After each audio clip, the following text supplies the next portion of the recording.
Backpack Broadcasting continues to bring you the best original sports content, but now you can get more of the content you love.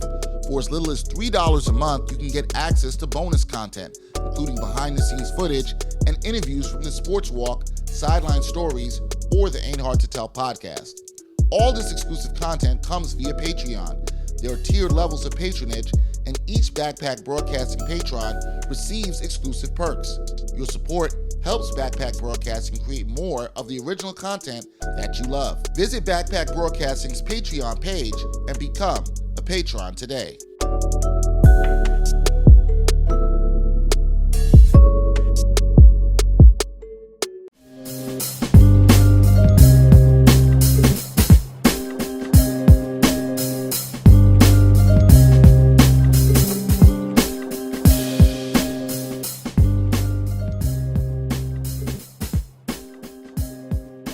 Ain't Hard to Tell podcast, episode 121. We're in the 120s now, still recording from home as we are still living, surviving, well and healthy through the coronavirus pandemic.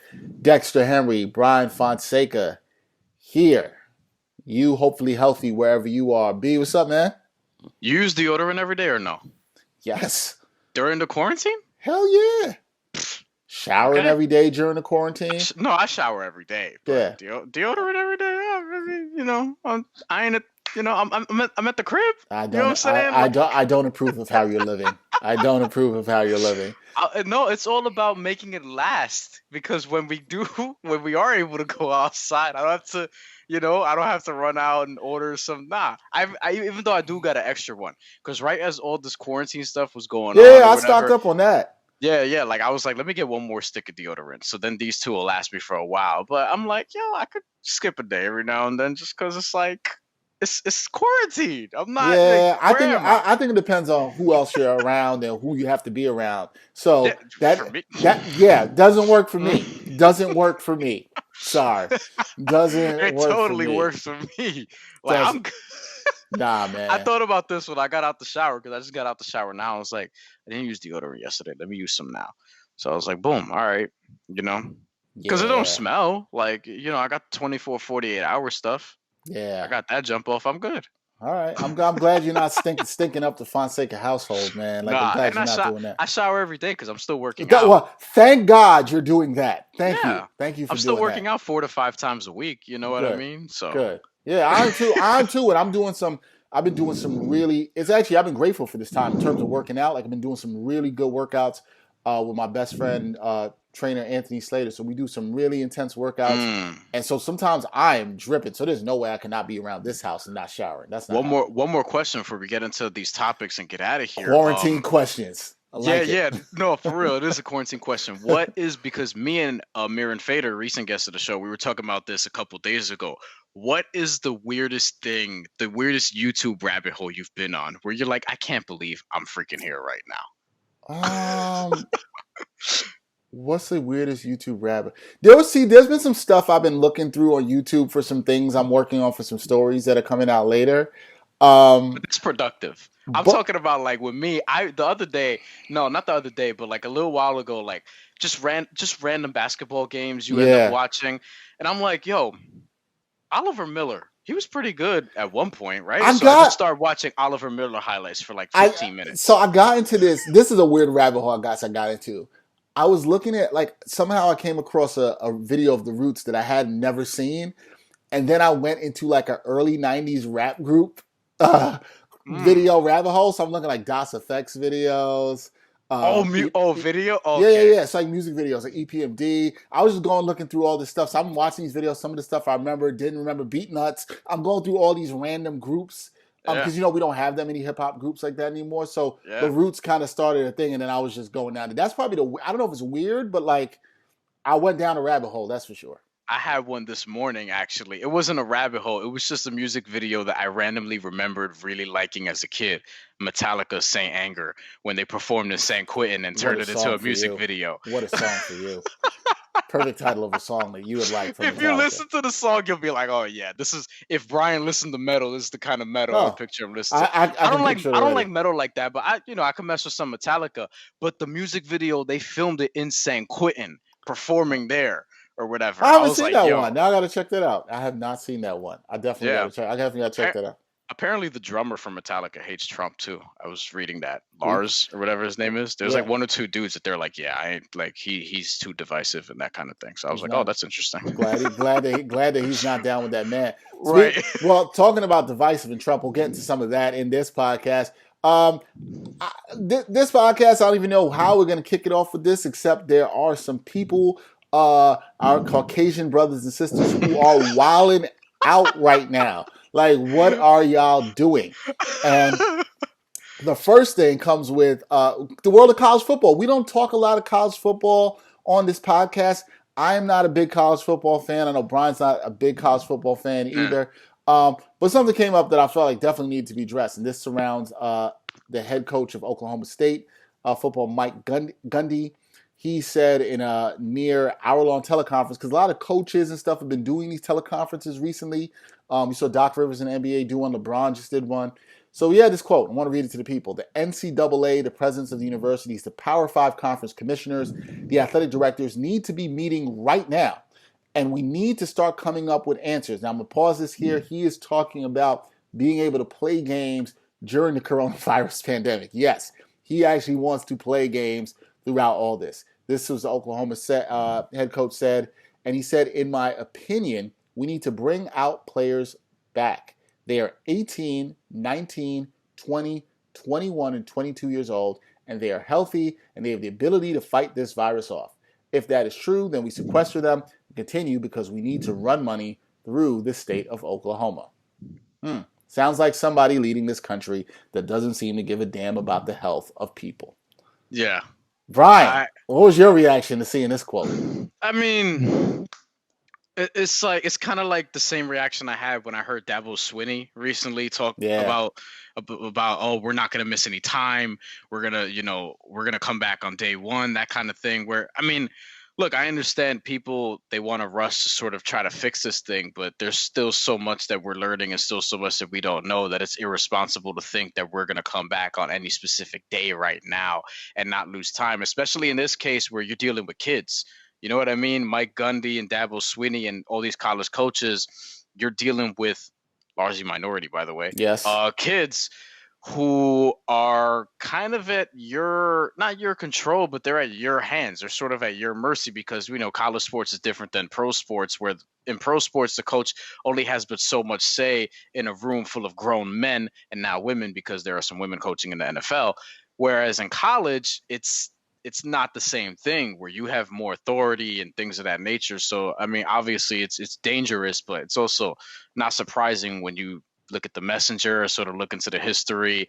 But it's just irresponsible to think that we're going to come back on any specific day. Look, I'm hopeful that we can get back out there very soon. I would love to be able to sit here and tell you, yo, June 1st, we can open everything up and everything's going to be back to almost normal. But realistically, that's not going to be the case. And that's not something I would bet on, especially since June 1st is only 6 weeks away. How much better do we think this is going to get in 6 weeks? I don't think so. I don't think that's happening. It's also wildly irresponsible to put out there that kids from the ages 18 to 22, young grown men, I don't even like calling them kids, young grown men, can be out there playing this sport while there's still a virus going on, while there is no vaccine. And I think that's a big wake up that people around the sports world and in this country have to realize. I said this to a friend earlier today.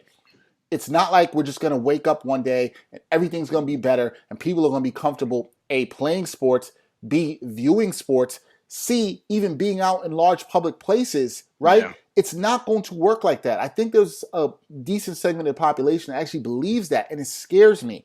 This isn't going to happen. And a lot of this comes from the leadership that we're seeing, in the White House, talking about we got to open up business, we got to get sports back, which you heard from 45 last week, which is absolutely ridiculous. How are you even talking about getting sports back above people being healthy, above stimulating the economy? There's people who don't even have jobs right now. And you're talking about sports leagues getting back. And we'll get to that a little bit later in this podcast. But I feel like that's ridiculous. And all it seems like certain people care about the stimulation of money of other people's pockets and not the people that make money for those people. And you could see that directly in college football with the racial disparity. The white folks are the people that run the NCAA that are in a lot of these positions in the athletic departments of these schools. And the black players and Latino players and players of color are generally the ones who are playing the sport mostly, and you want those people to go out and risk their bodies. There's been a long history of wanting minorities to risk their bodies at the profit of white people throughout history in America. Yo, Gundy, dead wrong on this. Dead wrong. By the way, that's not a sports thing either. It's not. Because as you talked about with 45 wanting to reopen the economy, a lot of these workers, black, people of color, Hispanic, whatever the case may be, and these are a lot of the people that afford healthcare right now, and we're the ones that are dying due to this virus because we come from lower class sort of families, whereas other people who have been here for longer, where their ancestors were rich and things like that, like they're good because they afford healthcare and things like that. So it's more of a deeply rooted issue that transports as a lot of this does. Yeah, absolutely. It always does. And when it comes to transcendent sports, I think a lot of that you see out of that is just the privilege of whiteness and the white privilege that exists for Gundy to even make that statement in the first place. As somebody who's probably one of the, if not top, highest paid state employees in Oklahoma. So, and then he's talking about more money for the state. It's ridiculous.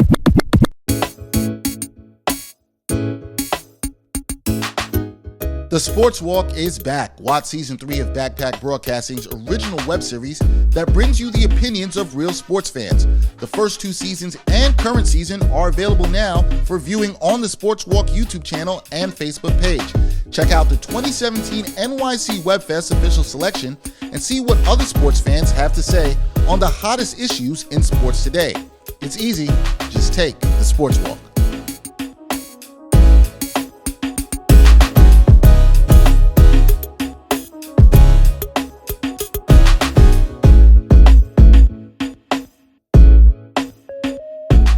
But white privilege reared its head again in the sports world.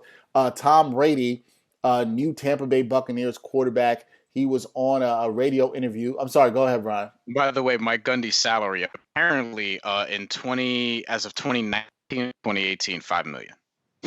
Yeah. And he wants you know why he's running to get back out there. Yeah, I understand he wants his money and he wants these young brothers to make it off him. We already went on the last couple episodes, we talked about stay scheming. This is just part of the scheming. We talked about how it's probably worse in college football. It absolutely is, and these coaches want their money. They don't give a damn about these players. That's the problem with his statement. It shows that he was tone deaf, doesn't seem to give a damn about these players.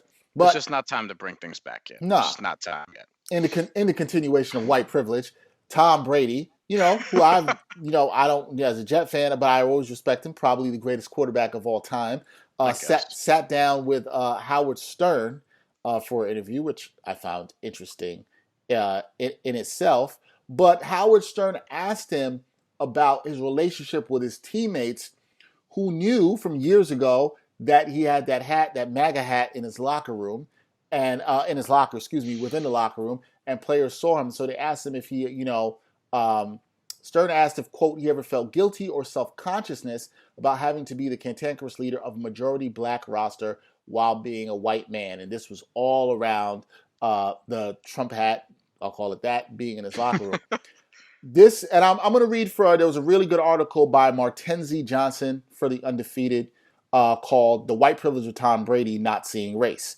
And he wrote here in his response to it, Brady, clearly caught off guard by the question, responded, "Never. I never saw race."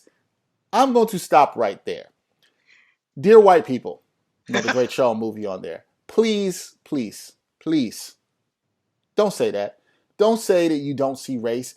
Whenever you say you don't see race, it just shows me how privileged you are in a situation that you don't ever have to think about race. That's literally what you're saying. It's like when white people say, "Yo, I'm not racist. I got black friends." That makes me actually think that you probably are racist. It's not comforting to anybody black. The same way when you say, or of color, that you don't see race. Let's continue. Brady then said, "I think sports transcends race. It transcends wealth. It transcends all that." Transcend is another one of those words that gets me to roll my eyes when people use it talking about race. You get to know and appreciate what someone else may bring. When you're in a locker room with 50 guys, you don't think about race because you're all the same at that point.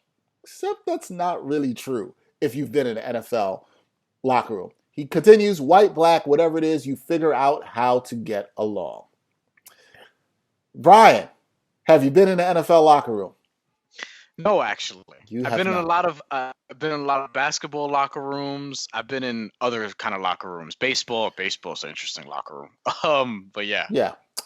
Let me say this about my history of covering sports and being in NFL locker rooms. I've been quite a few NFL locker rooms. Yes, you've been in plenty. NFL locker rooms are probably the most segregated locker rooms, right? And I'm actually going to take race as a factor here, and I'll get to that, but primarily because of position. People generally hang out with the position groups that they work out with. So the offensive linemen hang out together. The D linemen hang out together. The linebackers hang out together. The cornerbacks hang out together. The running backs kind of all vibe together. Right. That's generally how it is. If you think about some of these groups of players, they are very divided by race. Quarterbacks in the league, generally white. Offensive linemen, generally white, usually from the South or the Midwest. A lot of the cornerbacks, wide receivers, running backs, generally black. From the South, various parts of the country, and the West Coast, but you'll see that. So there is this division, and you don't see as much mixing.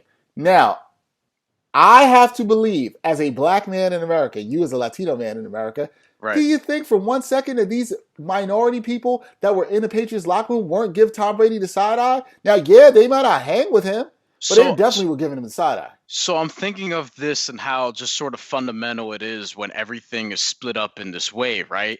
What you're talking about, the segregation and the clickiness of football, let's use that, right? Mm-hmm. That is in office culture is the same thing as like people in this department, people in sales, people creatively work here, other people do this, writers, whatever. Like it's the same sort of thing. Like you're playing your position, you're with whoever's in your sort of part of the building, so to speak, and that's just how it is. Like you're typically cool with the people that work in your department. Now you boil that down to an even more basic structure in school. The jocks are here, the nerds are here, the other people are here. You know what I mean? Like that sort of thing always happens even there. So if for people to, I guess, fully understand it, just think of it at its most basic form. It's like high school, and think about how cliquey that is. The NFL is really no different. A basketball locker room, like the same sort of thing. Not basketball, not as much because everyone's sort of, really together there. But baseball, for example, a bunch of different positions. Pitchers are going to be over here. Catchers are going to work together over here. Middle infielders, et cetera, et cetera. And football is the sport with the most players in a locker room. So think about how cliquey that can get. So as it relates to Tom Brady, I mean, yeah, there's definitely going to, like the safeties who, how much are they going to really talk to the quarterbacks on a daily basis? Probably not much, but they're going to know that you, the quote unquote leader of this team, having the MAGA hat in the locker room and, what that sort of symbolizes. And it gets worse and worse by the day at this point. And you're talking about, not seeing color. And, if I'm Devin McCourty or Jason McCourty, whatever McCourty's on the Patriots, because I actually don't know because they're twins. Whichever McCourty's on the Patriots, I'm side-eyeing that. Like I'm looking at you like, dude, you're bugging. You know what I mean? Now think about it from a running back's perspective. Who he has to hand you the ball. Like if you're Sony Michel or if you're a wide receiver like Mohamed Sanu, how do they feel about that sort of thing? You know what I mean? So it's a weird and people, sort of dynamic. People, we have to work with people who support the person in office and all his ideologies, and people do that every day. So I'm not saying that, but I do think the privilege that Brady is showing by saying this statement. And I want to read just a little bit of what Mackenzie Johnson wrote because I think he really hit the nail on the head in this article. He said, whatever one might think about Brady's idea of racial harmony based on his comments, is clearly possesses a privilege unique to a successful, famous white man, the six-time Super Bowl champion who has made more than $200 million in his career, not including the $50 million contract that he recently signed with the Buccaneers, can choose not to see race, something his black teammates over the last 20 years haven't been afforded. Race is everywhere in America.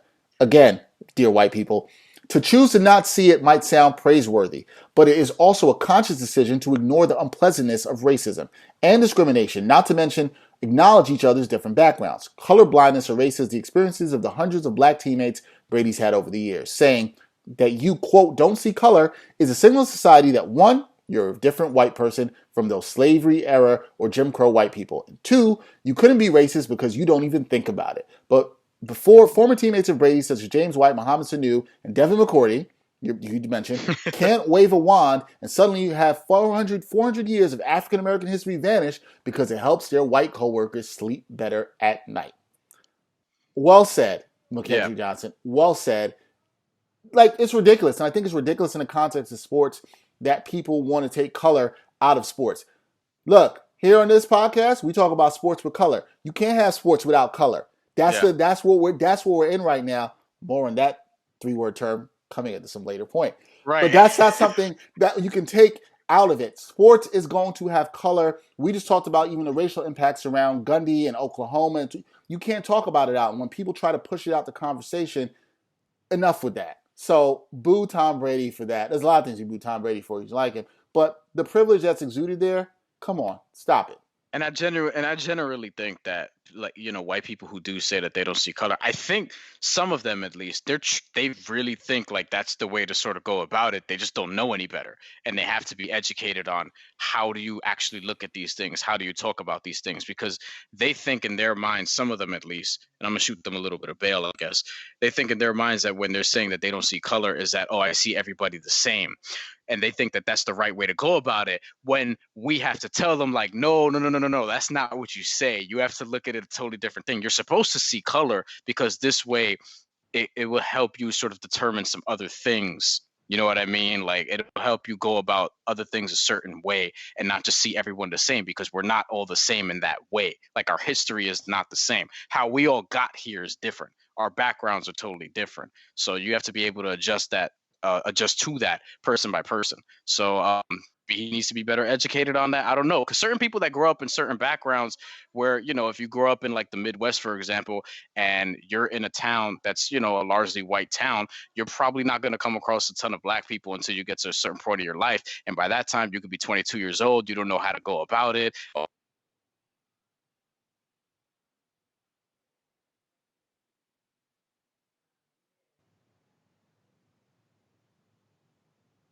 Yeah.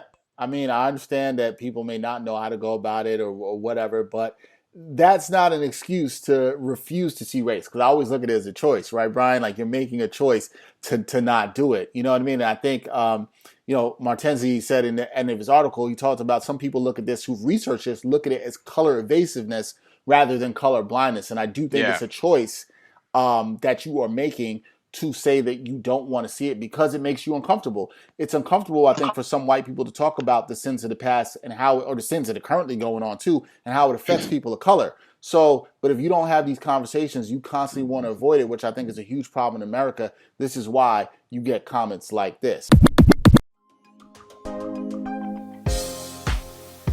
New podcast alert. Life coaches Marguerite Pierce and Lindsay Jackson are bringing a rich blend of laughter, love, and wisdom to their podcast Necessity. The pod seeks to reestablish the basic tenets of self-love, self-confidence, goal accomplishment, and the ability to love life on your own terms. Necessity is available on all major podcast platforms, so grab a cup and listen up as two coaches are on a mission to shift perspective, one sip at a time. We talked about this before. Sports leagues are trying to come back. Everybody wants to get that dollar. You see this happening. Major League Baseball is trying to come back. We want to see it, by the way. We would like to see it just under the safe and operative conditions. You know what I mean? Like, we all want sports to come back, but not now. we want to see it where people are actually healthy, not where, you know, it's like, oh man, I don't know if this person's going to spread something or if this league can actually be successful. Yeah. We're a long ways from that. We don't have a vaccine.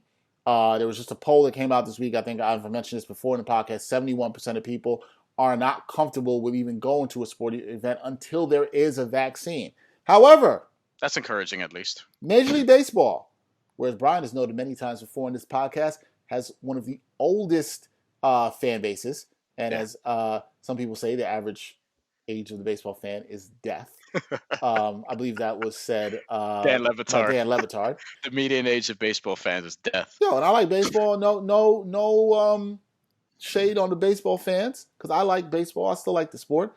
But Major League Baseball's players are increasingly focused. This was according to reporting by Jeff Passan of ESPN on a plan that could allow them to start the season as early as May.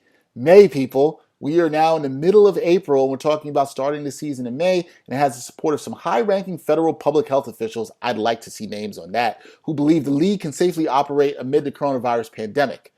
The plan is a number of stumbling blocks, but basically, to sum this up, it would dictate that all 30 teams will play games in stadiums with no fans in the Phoenix area, including the Diamondbacks Chase Field. If anybody's been out to the Phoenix area, a lot of spring training complexes are around there. I've seen it before, some really nice spring training. There's been expansion of this plan, talking about half the league play in Florida, half the league play in Arizona. I think this is a bad idea for many reasons, Brian. I think they're jumping the gun way too early, and I really actually think at a fundamental level, it's ridiculous to talk about this when there's still so many sick people and so many people dying in this country that we're even talking about starting up sports leagues again. What do you say to the MLB and this plan?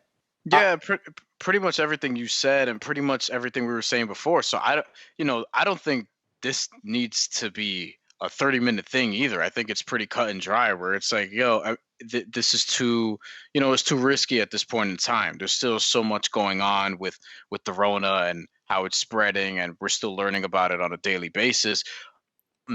I'm not going to kill Major League Baseball for necessarily trying to figure out a way that they can preserve their business.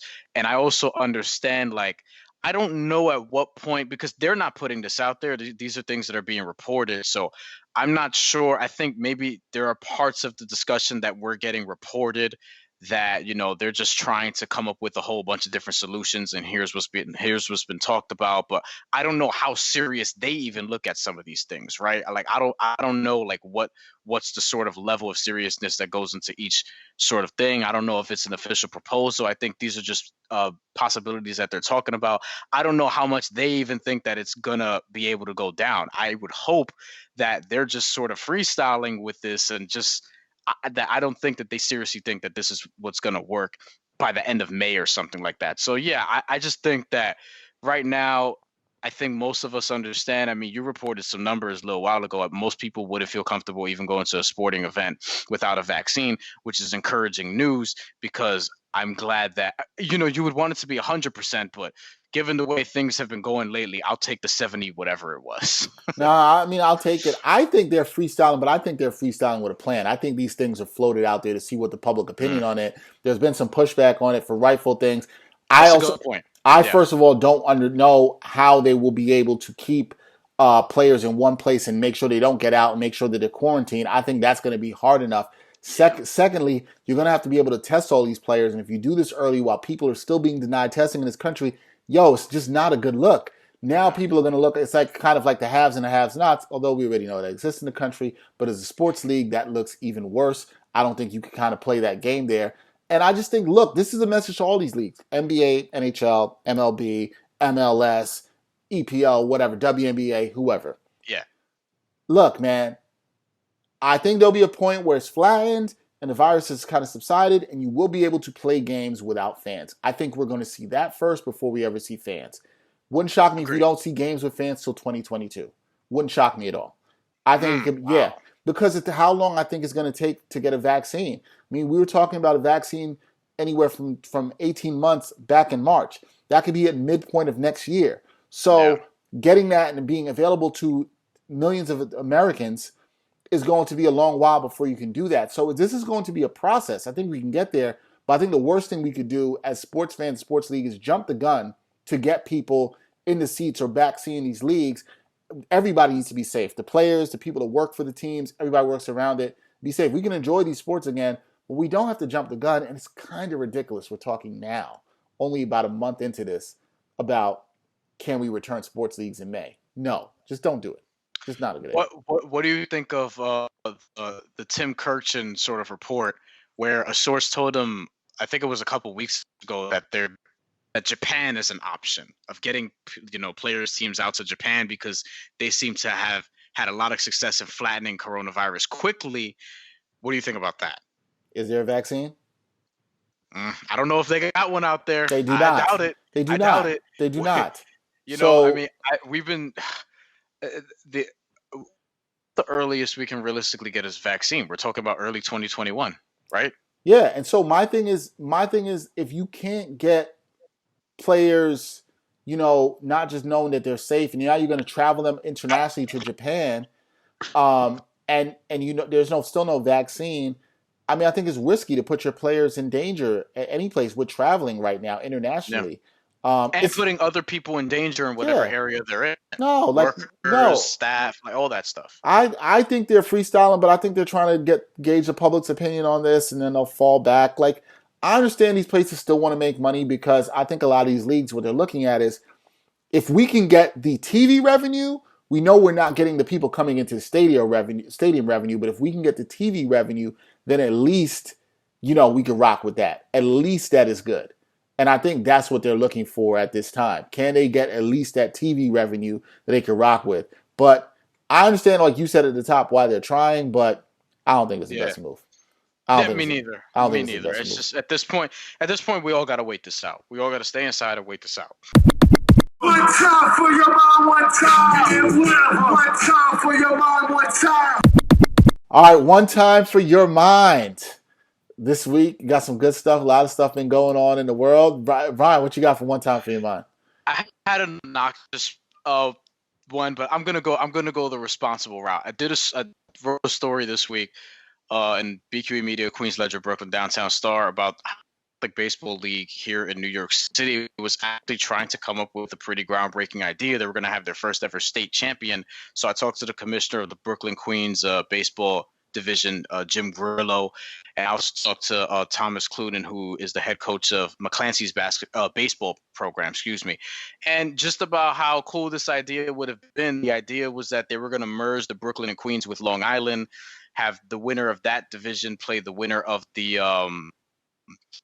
Bronx, Manhattan, and Staten Island division, and then the city champion would then play whoever is coming down from Buffalo in a state championship on June 15th at MCU Park in Brooklyn. It was a cool thing that was going to happen this year, and obviously because of more important matters, it's not going to happen here, and it sucks because there are a lot of seniors in high school who I'm thinking about who are not going to be able to play spring sports, and how that could affect them short term, long term, not having a graduation. And these are all things that are of large concern right now. So was able to provide a little bit of a glimpse of that. I know McClancy, coach was telling me that he has 9 seniors on that team. So imagine they're not going to have prom, they're not going to have graduation, not going to have a baseball season. Like, it sucks. And I wouldn't be able to imagine being an 18-year-old and having to deal with that. You know what I mean? Yeah, I was just talking the other day about, I feel for a lot of people who are seniors in high school, who are seniors in college, and not being able to graduate, go have their graduation, have their prom. You mentioned all that. Getting work after all this. After all this, yeah. I mean, it's a very uncertain time. And, I thought about it a lot from pairing a first-generation immigrant, first-generation Grenadian American here. And I knew how important it was for my parents to see me, get my diploma in both high school and college, but primarily in college. Yeah. So, there's a lot of other first-generation immigrant kids who I know are feeling that. No, that's a good one. I do feel for a lot of kids in sports who just aren't able to get the opportunities and finish out some of the seasons they wanted to this year. It is disappointing, but there's other thing going on. But speaking with stuff going on around coronavirus, my one time for your mind, Brian, I got to ask you this. Have you been ordering anything in your quarantine? Have you been doing any orders online, any food deliveries? Have you been getting down with that? So I literally put in an order from Target a few days ago to just get some snacks for myself and the family and get another set of vitamins and things like that. Okay, good. So you have been doing that. Now, this kind of goes more to delivery services. The other day I just actually ordered some food off of DoorDash, something I wanted locally, and I got that brought to me. But with Instacart, Instacart service that does shopping for you. So at like local supermarkets and stuff. You want to get some food from a local supermarket, Instacart provides a service to have somebody come deliver it for you. But you think you'll see sometimes the best of people during the pandemic, but sometimes you're seeing the worst of people. People are doing this. People are luring Instacart shoppers with big tips. So they'll put a big tip. They'll say, yo, I'm going to give you a $55 tip, to come and, do this delivery. And then when they drop it off, they change the tip to $0. So those people aren't getting anything. Oh, yeah, come on, man. So people are really doing this. There was a great article on this in CNN Business. And the demand for grocery deliveries is increasing. And a lot of these people who are doing these deliveries, whether delivering your food, delivering items, whether Target, UPS workers, look, man, These people are putting themselves out on the front line. Number one, you should be tipping them. All right? Yeah. Not like the UPS workers, but the people doing the food deliveries and Instacart and stuff like that, your Amazon Fresh Delivery folks. Yo, hook those people up if you have the means, obviously, to hook them up. But like to do that, to lure them with a certain amount, could you imagine if you're working and you saw 55 and you're like, yo, man, I'm gonna come up, and then you get nothing? I'd be so pissed because a lot of the workers, if we're gonna keep it real, a lot of those workers are Hispanic.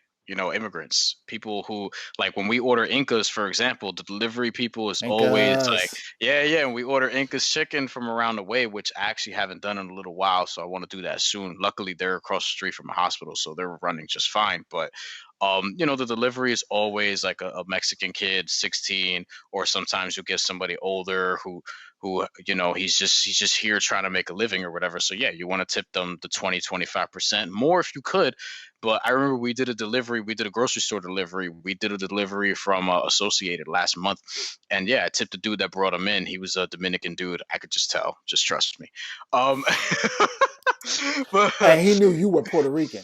Yeah. That's what I'm saying. Like, real recognize real. Yeah, you know what I mean? Understood. Like, we just kind of know, but not because I talked to him for a little bit, and yeah, just on the way out, gave him a 20, and then he thankful or whatever, and then yeah, so like he brought in the stuff, wiped it, I wiped it down or whatever. But yeah, like these are the kind of people who are doing the deliveries. Usually, they're people who are Hispanic. If I don't know what the metrics are, but if I had to guess, they're usually Hispanic and Black. So yeah, these are the kind of people that we need to support because they're out here working in these times. And shit, I wouldn't want to be out here working right now. Yeah, I have a lot of respect to the people out here doing deliveries, and I thank them and the people doing all that stuff. So like to read this, that people are just being absolute jerks doing this is just disappointing. So if we can give out any kind of PSA on here, please respect the people delivering, all these people doing delivery services, because the demand is going up. Put a lot of respect on those people. Give them a tip. It can't hurt. All right, that's pandemic or not, we should be doing that anyway. Yes, we should, but even more so if you have this time. If you have it, if you have the 20%, do it. If you have 25, 50, whatever you got, just just do it. Yeah, just do it, man. Just do it and think about your fellow man. I think we should all be trying to do a little bit more of that during this time. All right, that's it for episode 121 of the Ain't Hard to Tell podcast. Please be sure to subscribe to us wherever you listen to your podcast. Also, subscribe to us for the extra clips and bonus stuff that we have on our Backpack Broadcasting YouTube channel. More great episodes, more great content to come out, talking about a lot of things in the world of sports. And as usual on the Ain't Hard to Tell podcast, we are not ever talking about sports without color. All right. Until next time, y'all. Peace.